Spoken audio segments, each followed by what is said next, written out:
Men don't read books is something that I hear from time to time. Why'd you write a book for men? Men don't read books. And I appreciate that concern over how I spend my time.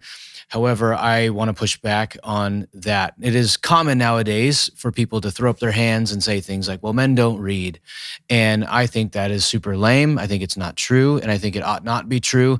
And I think anyone who listens to this podcast who wants to be the best version of themselves should make it a goal of theirs to push back on that claim and to not let that generalization become true of them in particular. And here's what I mean by this is I was told from a young age, especially in high school by my youth pastors, that leaders are readers.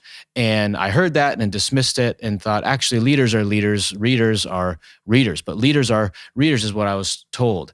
And nowadays, it tends to be assumed slightly differently that leaders listen to podcasts, leaders take e-courses, leaders consume content on YouTube and things like that. And I don't want to dismiss the value of podcasts. Obviously, I'm doing one. I don't want to dismiss the value of YouTube, but I do want to challenge and encourage people to not just listen, but to read. And here's why, is listening promotes multitasking or so-called multitasking. You listen to a podcast while you're driving. You listen to a book while you are doing dishes. You watch a YouTube video in the background while you're doing another task. And it promotes this divided mind, this lack of attention, whereas reading in particular requires attention. It requires focus. It requires giving your whole self to a task. You can't read and do something. You can't read and drive. You can't read and interact with someone else. You can't read and do dishes. It requires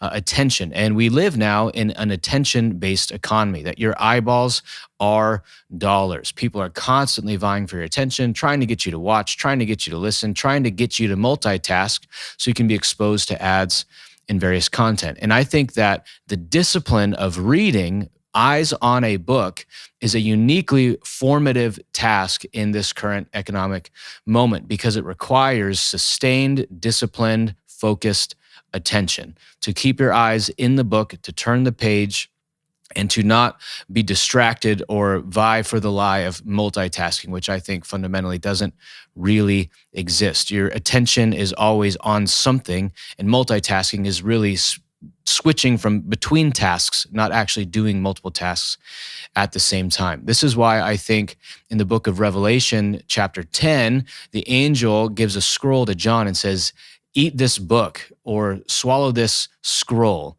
And what he's getting at here is you take it into yourself and metabolize it. It becomes part of you. You are what you eat. And a hugely formative part of my life was when the light clicked. I remember it was the first spiritual type book I read of my own accord was Desiring God by John Piper. And not only was I blessed by the content of that book, but a light came on when I realized that I can feed my heart, mind, and soul and my faith through eating what I am reading. Not just through passively listening, but through consumption of a book. And so my challenge to you is that if you want to be emotionally healthy, intellectually healthy, spiritually healthy, some of that has to do with growing the muscle of sustained focused attention, the capacity to do deep work in a distracted age, and reading builds that muscle, but also the desire and willingness to invest in yourself in a sustained, focused way where you're not just kind of squeezing in content in between other tasks or while you are driving. And so just a pet peeve of mine is when people say they read a book, but they actually listened to it. I do think those are two fundamentally different ways of ingesting material. And I think God's people have been reading people. Protestants have been readers. Literacy has gone everywhere. Protestantism has gone historically way up. And I challenge you to be a reader, not just a listener. The discipline, focused task, keep your eyes in the book will grow your heart, mind, and soul. Be a leader, be a reader, and be formed more fully into the human and the man that God is calling you to be.